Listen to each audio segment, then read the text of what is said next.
I hereby introduce to you Mr. Michael Veazey. First, a word from our sponsors, Amazing FBA. Yes, folks, I am sponsoring my own show. And this one, by the way, is just for the British listeners. Quick question for you. I've personally spent over £10,000 over the last couple of decades, going from pitch fest to overpriced seminar to so-called workshop. And in each case, I've come out excited. I've gone away thinking I'm going to change my life. Then the excitement's gradually fizzled out. And then I've changed nothing and I've got no more money than I started with. My question is, have you ever done the same? If so, then stop blaming yourself. It's not your fault. It's just not how reality works. Now, there is one thing that all the successful Amazon sellers that I know, public or private, the famous gurus and the privately successful ones, have in common. And I'm going to tell you at the end of this episode what that is. Now, if you want to have a bit of a serious clue, then go to amazonmastermind.co.uk and find out more there. Meanwhile, on with the show. Hello and welcome to perhaps a rather more somber version of Amazing FBA than you're used to. I'm wearing, as you can see, a suit with a black tie, which is not something I have to wear very often these days. And a suit and a tie isn't something I ever wear, obviously, for my Amazon work. I often work in T-shirt and shorts, frankly, in the summer. But just been playing, so I still do a tiny bit of music work just to keep my hand in with piano playing. I've just been playing for a memorial service for a guy who, it turns out, was a massive philanthropist. So it was at, well, I'm not going to name the institution, but it was quite a famous institution in London, and he gave a ton of money to it, but also love and attention. Turned out that he was an entrepreneur and built his own company and, you know, made a hell of a lot of money.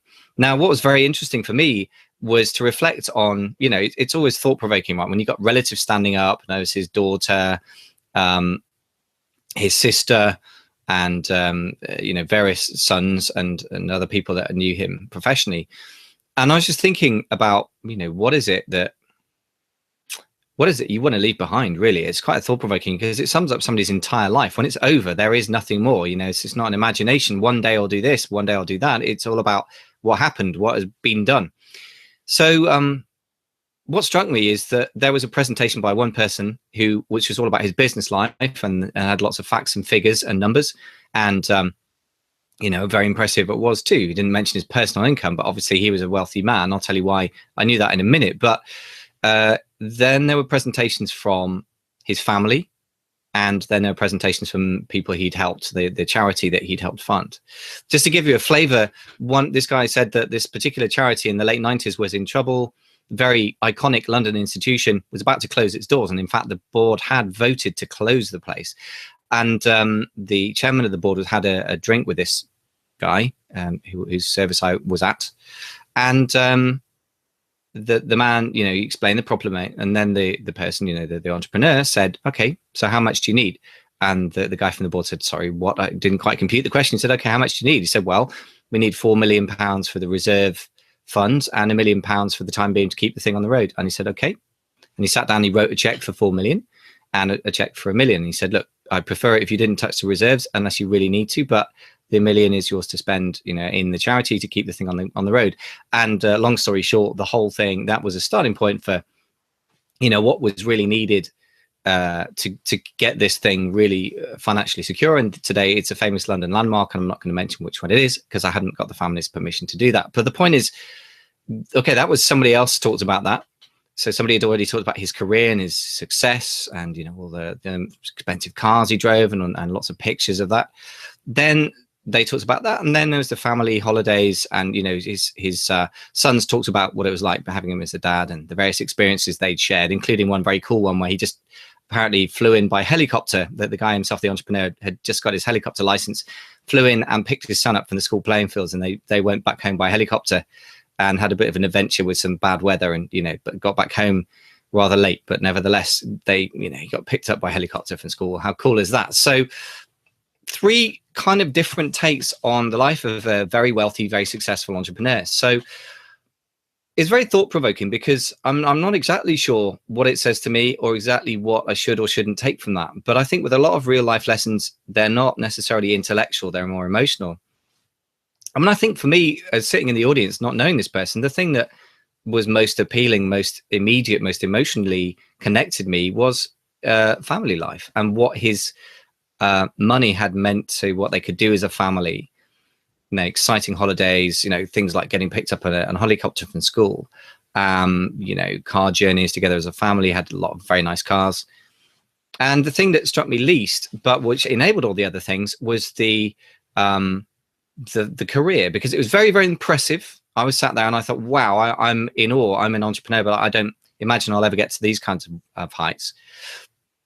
And the coolest thing, the least, not the most emotional thing, but the coolest thing I thought to be able to do is to just simply see something you care about a lot, which you think does very valuable work, a charity that you care about, it's in trouble, and you can just rescue it with just one check that you can just write there and then. I mean, that to me, right there, was like the coolest reason for becoming a really wealthy entrepreneur, is to be able to help things make a difference in a really just straightforward, direct way to something you cared about. So three pictures, if you like, three aspects of a man's life. And it was a man, and this applies equally to women, happened to be a man. So my question for you is pretty broad, but what kind of legacy do you really want to leave? And for some people that might mean leaving their sons or daughters a pile of cash in a nice house somewhere in London or something, but that's not necessarily the things you're going to get remembered for.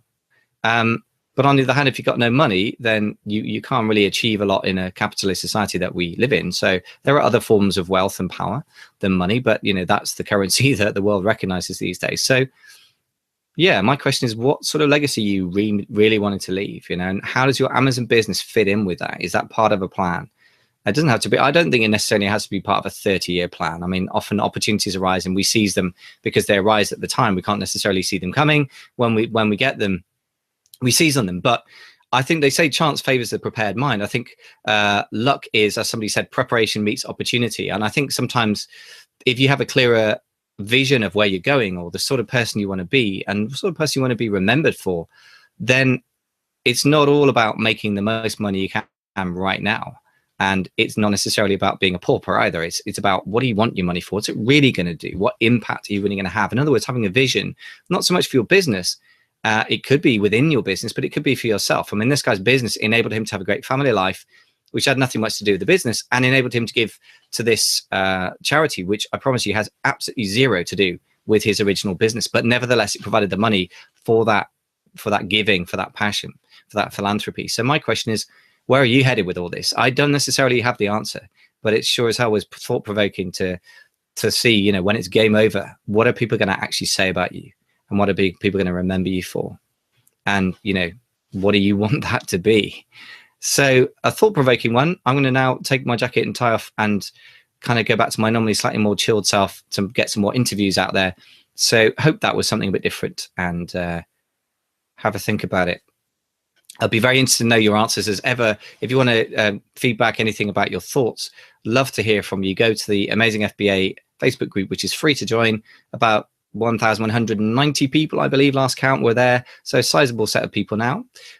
It's amazingfba.com/FBF, as in face, B as in book. So come back and tell me your thoughts about this episode. I'd love to hear about this. It's a very thought-provoking thing. There's no obvious answers, but I do think it's something that's worth considering. Must be getting on a bit thinking about such things. But anyway, speak to you soon in the next episode. Cheers. So a word from our sponsors, Amazing FBA. Yes, I'm sponsoring my own show today. I've got a question for you. Now, I must have spent over £10,000 over the last 2 decades going from hyped up seminar to a pitch fest. And you know what? I came out of each one excited, determined to change my life. And then I did nothing or very little. And above all, I came out with a zero extra income, came out still broke. My question is, have you ever done that? If so, then I've got news for you. There is one secret that can really get you results that pretty much all successful Amazon sellers I know do. And if you want to know what it is, I'll tell you what it is in a minute, or you can go to amazonmastermind.co.uk, and the clue is in the title, right? So what I'm going to tell you about is only relevant to those who live in London or near London or can get to London. When I say London, I mean London, England, not Alabama or wherever it is if you're in America.